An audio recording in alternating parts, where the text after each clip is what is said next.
যে মধ্যপ্রাচ্যে ইরান হামলা চালাইছে ভাই, মধ্যপ্রাচ্যের কোনো ব্যক্তি স্বার্থে আঘাত করে নাই, কাতারের বুকে আঘাত করে নাই, কিন্তু মার্কিন ঘাঁটিতে হামলা করছে ভাই। সৌদি, কাতার, এরপরে যত পরিমাণ আরব রাষ্ট্র আছে, দুবাই, আপনার এগুলো কত বেঈমান জানেন আপনারা?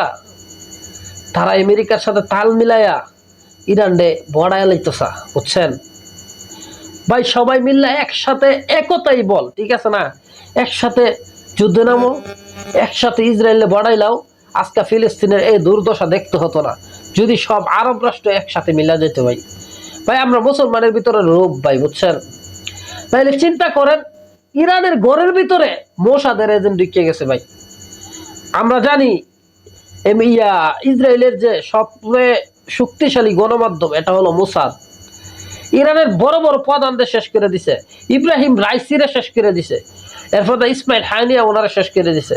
বড় বড় প্রধান ছিল, তাদেরকে এই দুনিয়া থেকে বিদায় করে দিছে এই মোসাদ এজেন্টের মাধ্যমে।